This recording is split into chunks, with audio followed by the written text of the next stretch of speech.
Iniciando o capítulo, a consciência espiritual. Nota preliminar. Este capítulo oferece uma visão geral do desenvolvimento de minhas compreensões relativas às diferentes consciências, resumindo-as. Mostrou-se que as constelações familiares, enquanto se movimentam na esfera da consciência pessoal e coletiva, chegam a limites que impedem uma solução abrangente, que inclui também a esfera do espírito. Somente as constelações espirituais que se movimentam em sintonia com essa consciência encontram soluções que superam os nossos limites impostos pelas outras consciências e abrem o caminho do amor em nossos relacionamentos em um sentido mais amplo. A esta visão geral acrescento algumas reflexões que ajudam a entrar na postura interna de que necessitamos para as constelações familiares espirituais. São meditações nas quais experimentamos ser carregados e conduzidos, cada um de sua maneira, a estar em sintonia com o movimento do espírito, que nos prepara e nos equipa para tais constelações. A diferenciação das consciências. As diferentes consciências são campos espirituais. A primeira delas é a consciência pessoal. É estreita e tem o seu alcance limitado, pois através de suas diferenciações entre bom e mal, só reconhece para alguns o direito de pertencer, excluindo outros. A segunda, a consciência coletiva, é mais ampla, defendendo também os interesses daqueles que foram excluídos pela consciência pessoal. Por isso, está frequentemente em conflito com essa consciência pessoal. Contudo, a consciência coletiva também tem um limite, porque abrange somente os membros dos grupos que são governados por ela. A terceira consciência espiritual supera as limitações das outras duas consciências. Limitações essas que surgem através da diferenciação entre bom e mal e da diferenciação entre pertencimento e exclusão. A consciência pessoal. A. O vínculo. Experimentamos a consciência pessoal como boa e má consciência. Sentimos-nos bem quando temos boa consciência e mal quando temos má consciência. O que acontece quando temos uma boa consciência? O que acontece quando temos uma má consciência? O que precede a boa e a má consciência, para que sintamos de tal forma? Ao observarmos atentamente quando temos uma boa consciência e quando uma má consciência, podemos perceber que ficamos com má consciência quando pensamos, sentimos e fazemos algo que não está em sintonia com as expectativas e as exigências das pessoas e grupos aos quais queremos pertencer e aos que frequentemente também precisamos pertencer.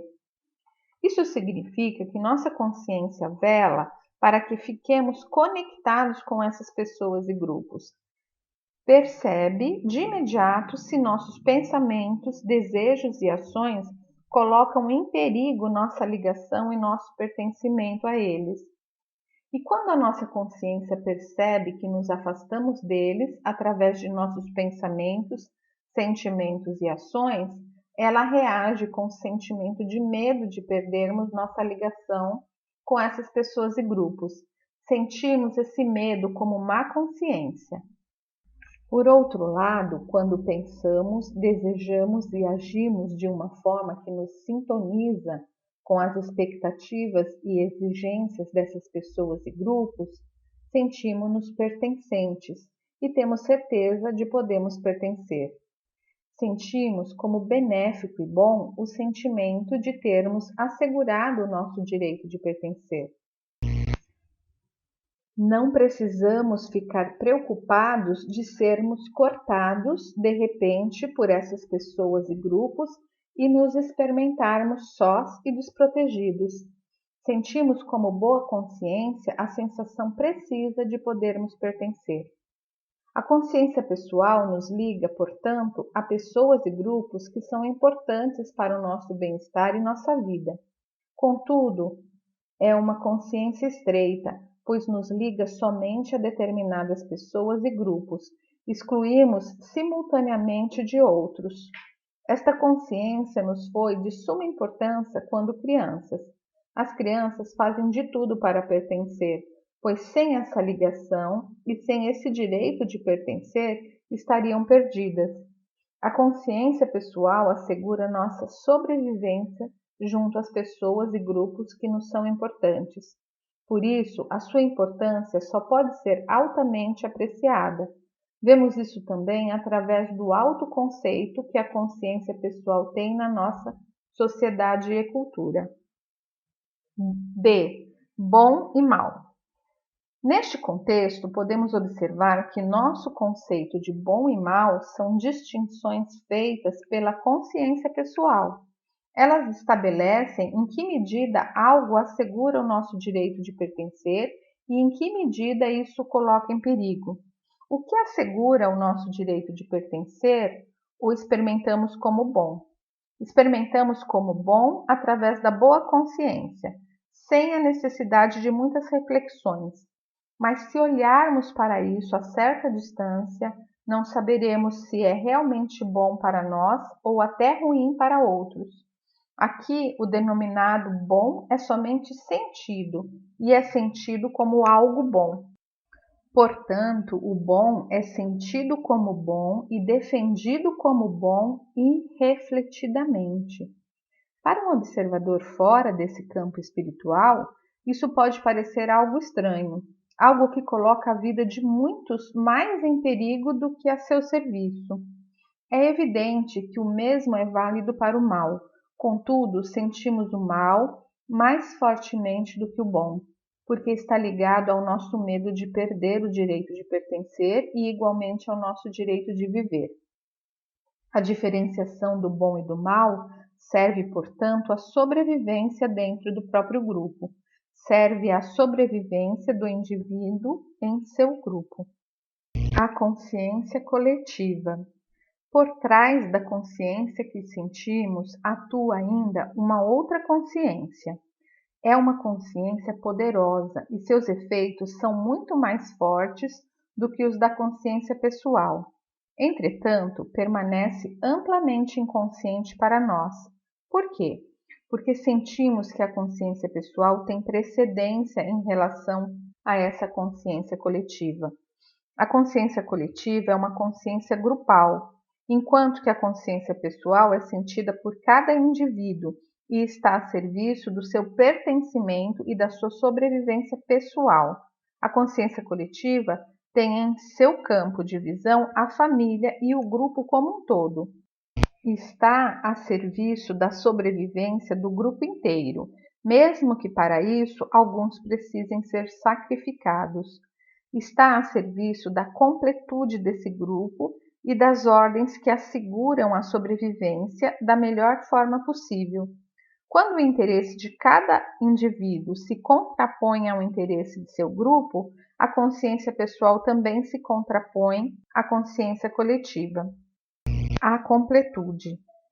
A consciência coletiva está a serviço de que ordens e como as impõe. A primeira ordem a qual essa consciência serve é: todo membro de uma família tem o mesmo direito de pertencer. Se um membro for excluído, não importam quais sejam os motivos, mais tarde um outro membro precisa representar a pessoa excluída. A consciência coletiva se mostra comparada à consciência pessoal como imoral ou amoral. Isso significa que não diferencia entre bom e mal, tampouco entre culpado e inocente. Por outro lado, protege todos da mesma forma. Quer proteger o seu direito de pertencer ou restabelecê-lo, se isso lhe for negado. O que acontece quando esse direito é negado a um membro familiar? De certa forma, ele é reconduzido ao grupo por essa consciência, na medida em que outro membro dentro da família precisa representá-lo sem que esteja consciente disso. Como essa volta se mostra? Um outro membro familiar assume o destino da pessoa excluída, representando-a. Ele pensa como essa pessoa excluída, tem sentimentos semelhantes, vive de forma semelhante, fica doente de forma semelhante e até mesmo morre de forma semelhante. Esse membro familiar está, dessa forma, a serviço da pessoa excluída e representa os seus direitos. É apossada, por assim dizer, pela pessoa excluída, entretanto, sem se perder a si mesmo. Quando a pessoa excluída recupera o seu lugar, esse membro familiar se libera dessa pessoa. Não é que a pessoa excluída queira ser representada dessa forma, embora também aconteça algumas vezes que ela deseje algo de mal para alguém da família. Em primeira instância, é essa consciência que atua e deseja a representação e o emaranhamento. Ela quer restabelecer a totalidade do grupo. B. O instinto. Aqui existe um perigo de imaginarmos essa consciência como uma pessoa, como se ela tivesse metas pessoais e a seguisse após reflexões profundas. Essa consciência atua como um instinto grupal que quer somente uma coisa: salvar e restabelecer a totalidade. Por isso é cego na escolha de seus meios. C. O pertencimento para além da morte. Podemos reconhecer quais são as pessoas que são influenciadas e conduzidas pela consciência coletiva quando percebemos se são atraídas ou não para representar membros familiares excluídos. Aqui precisamos considerar que ninguém perde o seu direito de pertencer através de sua morte. Isso significa que os membros familiares mortos são tratados pela consciência coletiva da mesma forma que os vivos. Ninguém é separado de sua família através de sua morte. Ela abrange igualmente seus membros familiares vivos e mortos. Essa consciência também traz de volta os membros mortos para a família se foram excluídos. Sim, principalmente esses. Portanto, uma pessoa perde a sua vida através de sua morte, mas nunca o seu pertencimento à família. Quem pertence? Agora está na hora de enumerar quem pertence ao sistema familiar, que é conduzido por uma consciência coletiva comum. Vou começar com os que nos estão mais próximos. Aos membros familiares que estão sujeitos a essa consciência pertencem: 1. Os filhos, portanto, nós mesmos e nossos irmãos e irmãs. Não somente os que vivem, mas também os natimortos, os abortados e frequentemente também os abortos espontâneos. Justamente aqui existem muitas vezes a ideia de que podemos excluí-los. É claro que pertencem também à família os filhos que foram ocultados ou dados. Para a consciência coletiva, todos eles fazem parte completamente. São lembrados por elas e trazidos de volta à família, trazidos cegamente, sem levar em consideração justificativas e desejos. O nível acima dos filhos. Deste nível fazem parte os pais e seus irmãos biológicos. Aqui também todos os irmãos e irmãs deles, como já enumerei antes para os filhos.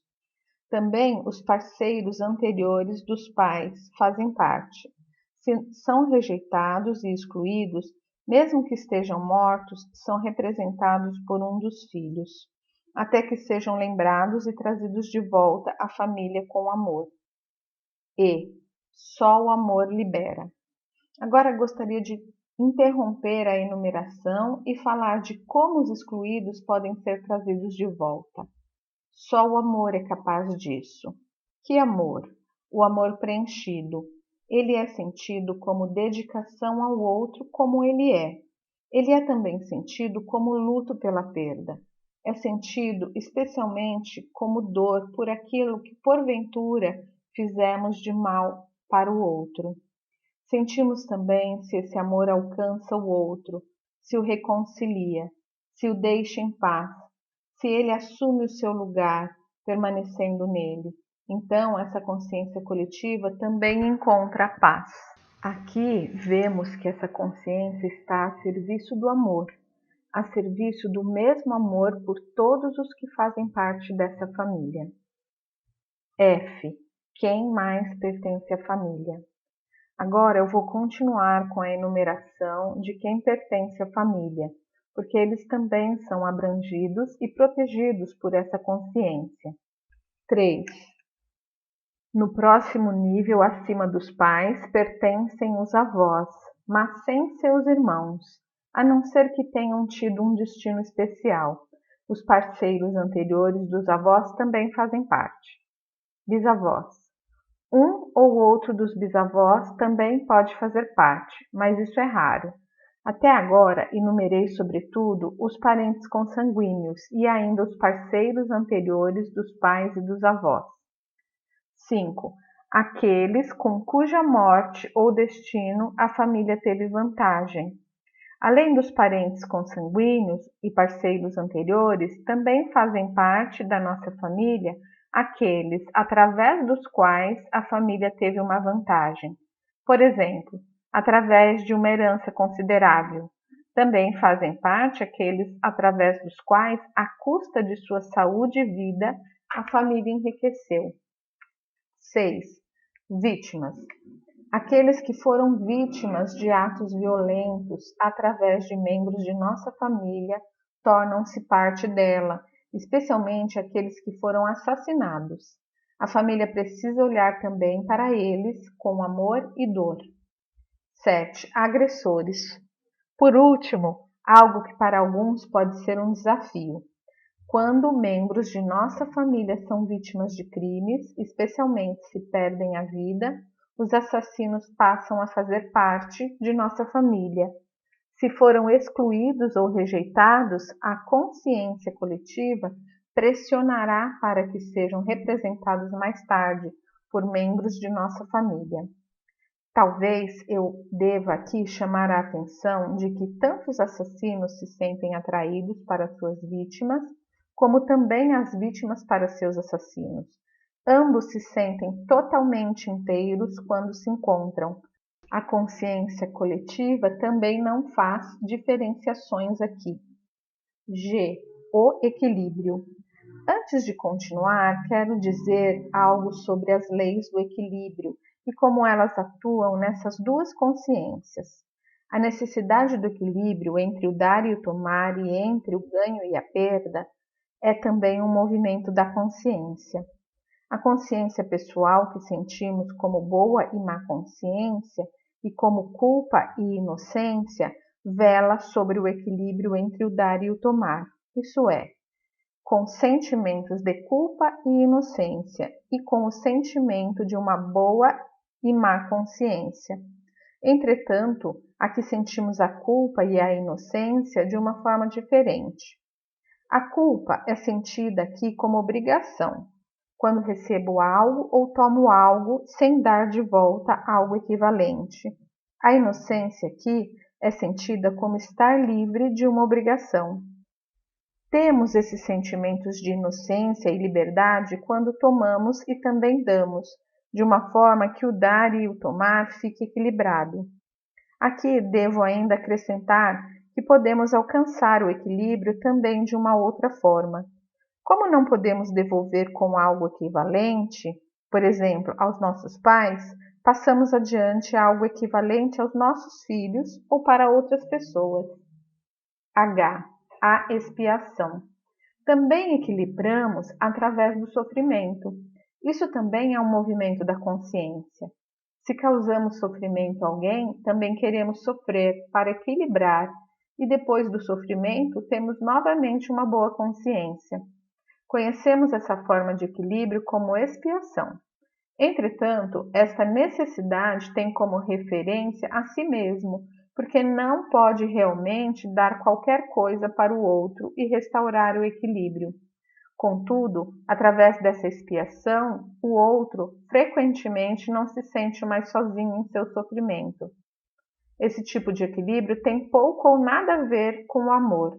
É, antes de mais nada, instintivo e cego. A vingança. Temos a necessidade do equilíbrio quando alguém nos fez algo de mal. Então, queremos também fazer algo de mal a ele. Essa necessidade de equilíbrio se torna uma necessidade de vingança. Entretanto, a vingança equilibra apenas por um momento, porque desperta em todos os envolvidos outras necessidades de vingança, prejudicando-os no final. A cura. Dentro da consciência coletiva também existe o movimento de equilíbrio. Entretanto, está amplamente oculto de nossa consciência, pois quem precisa representar uma pessoa excluída não sabe que está compensando. O equilíbrio aqui é o movimento de um todo superior que equipara impessoalmente, pois aqueles que são atraídos para compensar são inocentes, no sentido da consciência pessoal. Podemos comparar esta forma de equilíbrio a um processo de cura, algo que foi ferido e restabelecido sob a influência de poderes superiores. A consciência coletiva quer reintroduzir algo que foi perdido e, dessa forma, trazer novamente a ordem ao sistema familiar e curá-lo. K. A hierarquia. Volto a falar das ordens da consciência coletiva e direi algo sobre a segunda ordem, que está a serviço da consciência e que tenta restaurá-la quando foi ferida. Essa ordem requer que cada indivíduo de um grupo deve e precisa assumir o lugar que lhe pertence, de acordo com a sua idade. Isso significa que aqueles que vieram antes têm precedência em relação aos que vieram mais tarde. Por isso, os pais têm precedência em relação aos filhos, e o primeiro filho tem precedência em relação ao segundo. Cada membro do grupo tem um lugar próprio e particular que pertence somente a ele. No decorrer do tempo, ele se desloca dentro da hierarquia, de baixo para cima, até que cria sua própria família e nela assume imediatamente com seu parceiro o primeiro lugar. Aqui se impõe uma outra ordem de hierarquia, uma hierarquia entre as famílias, por exemplo, entre a família de origem e a nova família. Aqui, a nova família tem prioridade perante a antiga. Esta ordem também é válida quando um dos pais inicia, durante o casamento, um relacionamento com um outro parceiro do qual nasce uma criança. Com isso, ele cria uma nova família que tem prioridade em relação à primeira. A família posterior não anula o vínculo com a anterior, assim como a família nova não anula o vínculo com a família de origem. Contudo, ela tem prioridade em relação à anterior. A violação da hierarquia e suas consequências. A hierarquia é violada quando alguém que veio mais tarde quer assumir uma posição superior àquela que lhe cabe de acordo com a ordem hierárquica. Essa violação da ordem hierárquica é, na verdade, como se sabe, um orgulho que precede a queda. Observamos as violações mais frequentes da hierarquia nas crianças. Em primeiro lugar, quando se colocam acima de seus pais. Por exemplo, quando se sentem melhores do que eles e se comportam de forma correspondente. Isso é uma violação da hierarquia sem amor. Essa hierarquia é principalmente violada quando a criança quer assumir algo pelos seus pais. Por exemplo, quando ficam doentes no lugar deles e querem morrer. Nesse caso, a hierarquia é violada com amor. Entretanto, esse amor não protege a criança das consequências da transgressão da ordem. O que existe de trágico nisso é que a criança transgride a ordem de boa consciência. Isso significa que, sob a influência da consciência pessoal, a criança se sente especialmente inocente e boa através dessa transgressão. E também se sente pertencente de uma forma especial. Portanto, aqui as duas consciências se opõem. A hierarquia, que impõe e protege a consciência coletiva, é violada em sintonia com a consciência pessoal. Nesse sentido, ela é conscienciosa. Aqui, a consciência pessoal impele também a transgredir essa ordem e sofrer as consequências dessa transgressão. Quais são essas consequências? A primeira é o fracasso. A pessoa que se coloca acima dos pais seja sem amor ou com amor, fracassa. Isso é válido não somente dentro da família, mas também em outros grupos, por exemplo, em organizações. Muitas organizações fracassam através de conflitos internos, nos quais uma pessoa que é admitida depois ou um departamento que é criado posteriormente se eleva dentro da hierarquia em relação a um anterior que tem precedência. Na verdade, o fracasso, uma consequência da violação da hierarquia, é a morte. O herói trágico quer assumir algo por aqueles que o precederam. Contudo, não apenas fracassa, mas morre. Vemos algo de semelhante com as crianças que carregam e querem assumir algo pelos pais. Elas lhes dizem internamente: antes eu do que você. O que realmente está contido nisso? No final, isso significa: eu morro em seu lugar. A hierarquia é a ordem da paz. Ela está a serviço da paz, na família e no grupo. Está, no final, a serviço do amor e da vida. M. O alcance. A consciência coletiva alcança até que ponto para trás? Somente os mortos que conhecemos fazem parte? Ou essa consciência quer trazer de volta também os excluídos de muitas gerações anteriores? Talvez nós mesmos, como éramos em uma vida anterior? Estaria a serviço de um movimento cósmico para o qual nada pode ficar perdido, nada que tenha existido? Violamos também essa hierarquia através de nossa crença de progresso, como se fôssemos melhores do que os nossos antepassados, como se fôssemos superiores a eles? O que acontece conosco se nos colocamos internamente no nosso lugar adequado, humildemente, no último lugar? Se incluirmos aqui e agora todos aqueles que foram excluídos, não importam quais tenham sido os motivos, e aqueles que tiveram que morrer antes de ter cumprido o seu tempo total e aquilo que ainda lhes falta, então também estaremos completos com eles. Em relação a isso, Rilke diz um poema: existe alguém que toma tudo em sua mão, como se fossem lâminas ruins e quebram. Não é nenhum estranho, pois ele mora no sangue, que é a nossa vida, e sussurra e descansa. Não posso acreditar que ele faça mal, contudo, ouço muitos falarem mal dele. A consciência espiritual. A consciência espiritual reage aqui. Ela responde a um movimento do espírito. Esse espírito que move tudo exatamente da maneira que se move. Este espírito que move tudo de forma criativa. Tudo está submetido a esse movimento, não importando se queremos ou não, não importando se nos submetemos ou tentamos resistir a ele. A pergunta é apenas se nos percebemos em sintonia com esse movimento, se nos submetemos a ele de boa vontade e permanecemos em sintonia com ele de maneira sábia.